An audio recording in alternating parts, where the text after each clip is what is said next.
Well, hiya, BookTube. Bill Ruttenberg here at the Ruttenberg Library. Wanted to come to you today with a third quarter Historathon 2025 pile of possibilities and announcement. So you've probably seen several other of the co-hosts for Historathon 2025 doing their announcement videos, their piles of possibilities, and I had not done mine yet.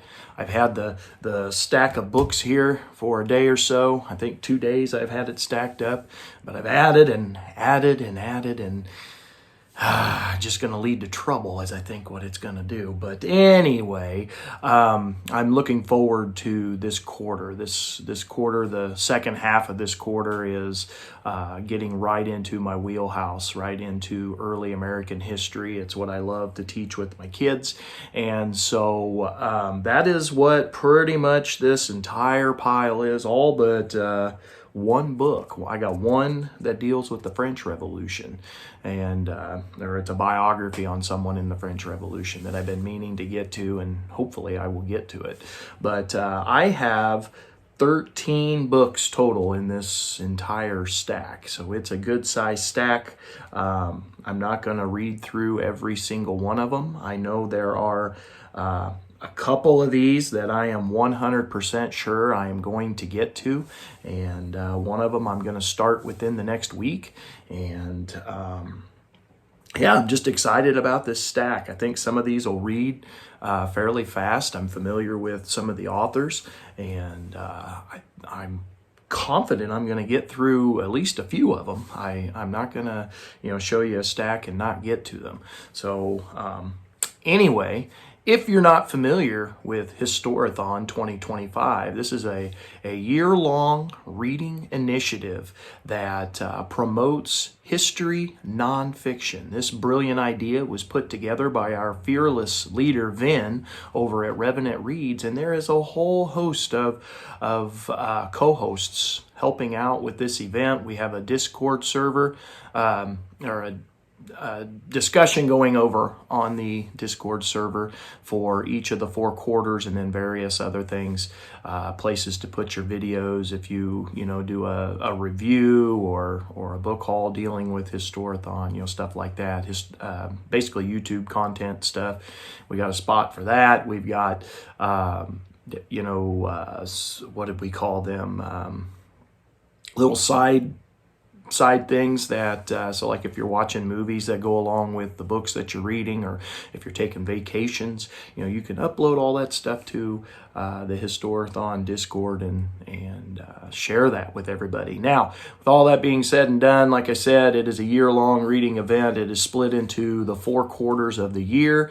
January, February, and March is the first quarter. That is prehistory to 500 AD, and then we go from 500 to 1500 is the second quarter, which is what we are about ready to end with. And then third quarter starts in July, and that's July, August, and September, and that deals with 1500 to 1820. And then the fourth quarter is October, November, December, which is 1820 to the present. And so we've got a wide range of things here. The only thing you have to do to participate is read a nonfiction history book throughout the year and try to get it within your time frame, and you have participated. You have a wide range of topics. It's free choice as long as it's history and it's nonfiction. And like I said, we kind of want you to fit it within the quarter if you can. It's definitely not set in stone, because I know I've read a ton of World War II stuff over the last 2 months, and it's not in this quarter.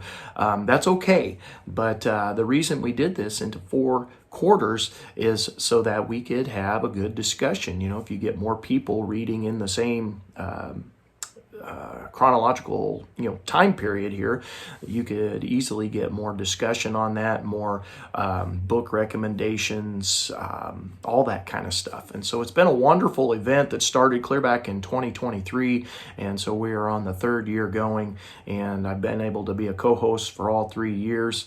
And like I said, this was a wonderful idea by our fearless leader, Vin, over at Revenant Reads. And I'll leave the links to all that stuff below in the comments section. So go check out all those people who are co-hosts. Go check out their TBRs or their pile of possibility announcement videos, and support their channel, because we've got a lot of really good history people here on BookTube. So anyway, without further ado, we're 5 minutes in. I better get to showing you my pile of possibilities. So I got these stacked from book size, smallest to largest, as far as the width and height, not the thickness of the book necessarily.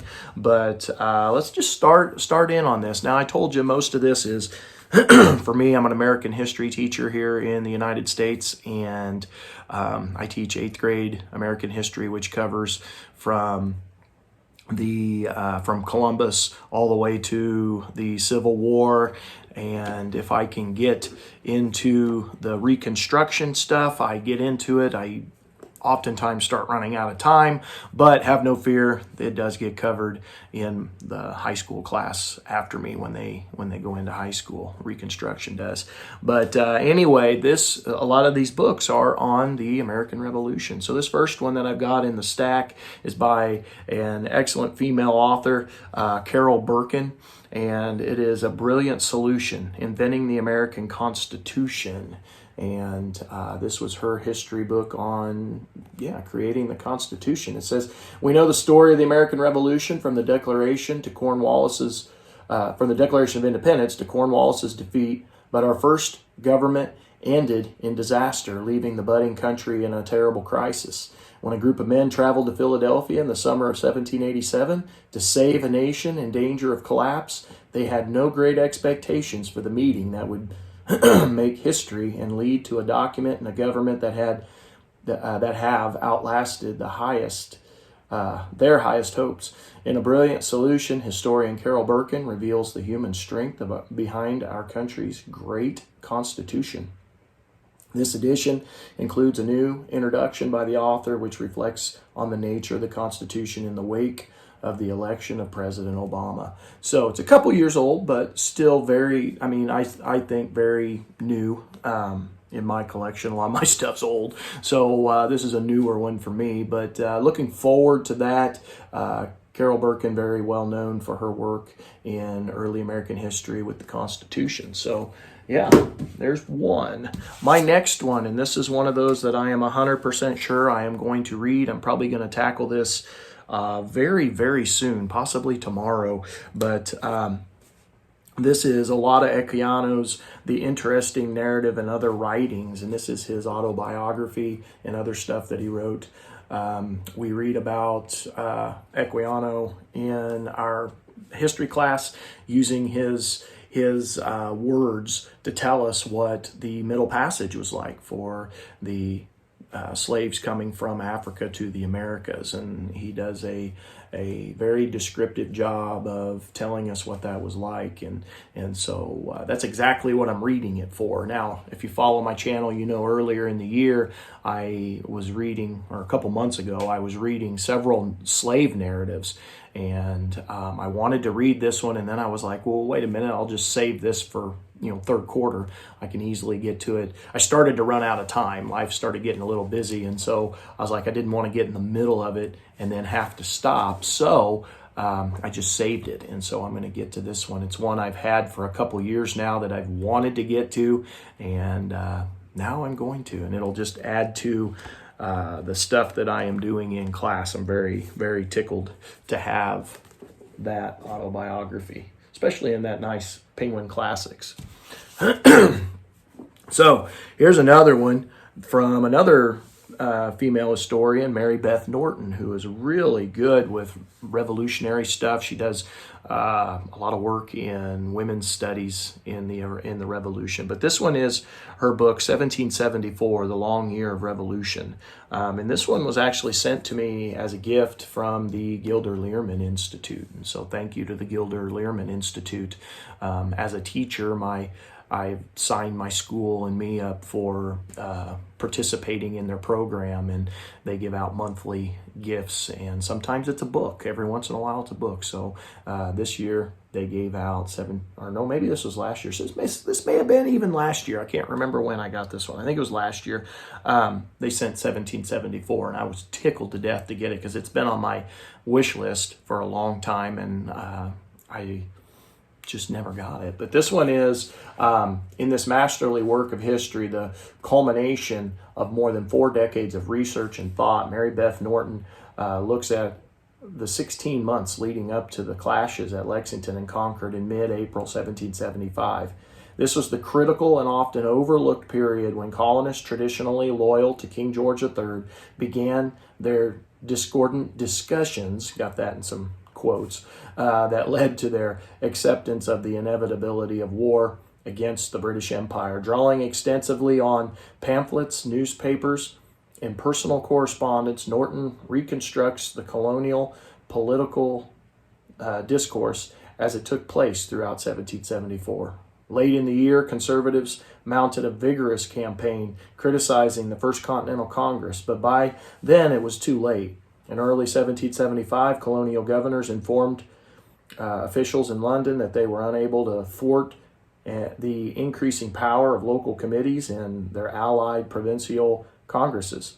Although the Declaration of Independence would not be formally adopted until July of 1776, Americans had in effect declared independence even before the outbreak of war in April of 1775 by obeying the decrees of the provincial governments they had elected rather than colonial officials appointed by the king. Norton captures the tension and drama of this pivotal year and the foundational moment in American history and brings it to life as no other historian has done before. So really looking forward to that. I'm probably gonna eat that up because this is, again, a lot of stuff I'm covering in class, and so gives me more background. Next one on the stack. So at school, in my classroom, I was trying to put biographies into my classroom, and I came across this, the American Presidents, Arthur Schlesinger Jr. Is the editor, but this American Presidents series, and it's got biographies all the way up to Obama, I think, is the last one I had. I don't know that they had one on Trump. But I ended up purchasing over a couple, 3 years with my classroom money. I ended up purchasing all of the biographies of the presidents, and I had started to read them, and then I put down my project. And this has been a few years ago. As a matter of fact, I had, let's see, did I have this on? Like, I've got notes in here from my November 2022 nonfiction November, if that tells you anything. And I think this was on my list of things to read. So it's been a couple of years, but this is a biography on James Madison. And most of you know he's the 4th president of the United States. And we also often call him the father of the Constitution because he was one of the main writers. He took all the notes, just played a major role in putting everything together. And just a pretty significant figure, very quiet man who maybe doesn't get quite as much publicity as some, just because he was so quiet about what he did, but definitely very important work in U.S. history. So very slim volume. All of these volumes are about the same length. And this one's by Gary Wills, by the way, who is a great historian, very good Lincoln historian. And it's 184 pages, so it's real short. I need to get back to it so I can put it back in my classroom. All right, so here's another one that I am guaranteeing I'm going to get done. I am going to be starting this one very soon, and it is Stacy Schiff's A Great Improvisation, Franklin, France, and the Birth of America. And really looking forward to this. Franklin's one of those historical figures in U.S. history that I really admire. He's one of my favorite people to read about just because he was so... he was involved in everything, is what it seems like, and very charismatic. I enjoy reading about him. He makes me laugh a lot, and had a lot of wisdom. So looking forward to this biography on him and his role with France and putting the United States together. And this one popped in my head because of John David over at his channel. He did a book review, I think it was yesterday, maybe he put it up today, I can't remember what the date was, but I was watching it this morning, and he did a book review on Stacy Schiff's book on Cleopatra, which I had read. I enjoyed it. I've enjoyed all the books I've read by Stacy Schiff. I think she's an excellent biographer, but I had not, I picked this one up a year or two ago, and I had not gotten into it yet, and so gave me reason. Thank you, John David, for giving me some inspiration. But I'm guaranteeing I'm going to get that one done, because I'm going to be starting that one probably in the next week. Excuse me. So sticking with this American Revolutionary theme, I've got Bob Drury and Tom Clavin's book, Valley Forge, The Heart of Everything That Is, with a really cool cover. I love that cover. But real excited to read this. Got a nice hardback for... I don't remember how much I paid for this. It had to be next to nothing, because I didn't buy it online or anything. I had to have found it at the used bookstore, and so it would have been for next to nothing. But it's a very well-known story of Valley Forge. I've read a handful of books on Valley Forge and that winter, and how pivotal it was in the American Revolution. Mainly known for bringing in Friedrich von Steuben and training the U.S. Army, the Continental Army in fighting like being able to fight European forces in that European style, and gave them a lot of their basic training. So yeah, looking forward to that. It's supposed to be a pretty good one.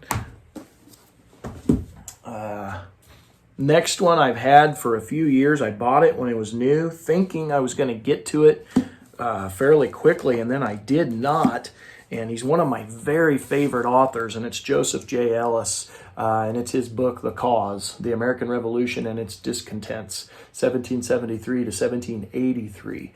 Now, I have read most of Joseph Ellis's work.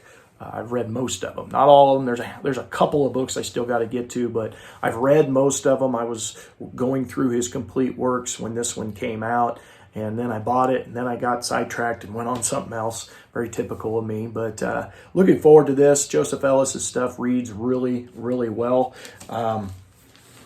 This one says, in one of the most exciting and engaging histories of the American founding in decades, Pulitzer Prize winning historian Joseph J. Ellis offers an epic account of the origins and clashing ideologies of America's Revolutionary era, recovering a war more brutal and more disorienting than any our history, save perhaps the Civil War. For more than 2 centuries, historians have debated the history of the American Revolution, disputing its roots, its provenance, and above all, its meaning. These questions have intrigued Ellis, one of our most celebrated scholars of American history, throughout his entire career. With this much anticipated volume, he at last brings the story of the Revolution to vivid life with surprising relevance for our modern era, completing a trilogy of books that began with founding brothers. The Cause returns us to the very heart of the American founding, telling the military and political story of the war for independence from the ground up and from all sides, British and American, loyalist and patriot, white and black, taking us from the end of the 7 Years' War to 1783 and drawing on a wealth of previously untapped sources. The Cause interweaves action-packed tales of a North American military campaigns with parlor room schemes and chicanery. I don't know how to say it. Creating a thrilling narrative that brings together a cast of familiar, long-forgotten characters. Here, Ellis recovers the stories of Catherine Littlefield Greene, wife of Major General Nathaniel Greene, the sister among the band of brothers, Thayendanegea, Mohawk chief known to the colonists as Joseph Brant, who led the the Iroquois Confederation against the Patriots, and Harry Washington, the enslaved namesake of George Washington, who escaped Mount Vernon to join the British Army and fight against his former master. Countering popular histories that romanticize the spirit of 76, Ellis demonstrates that the rebels fought under the mantle of the cause, a mutable, conveniently ambiguous principle that afforded an umbrella under which different and often conflicting convictions and goals could coexist. Neither an American nation nor a viable government existed at the end of the war. In fact, one revolutionary legacy regarded the creation of such a nation or any robust expression of government power as the ultimate betrayal of the cause.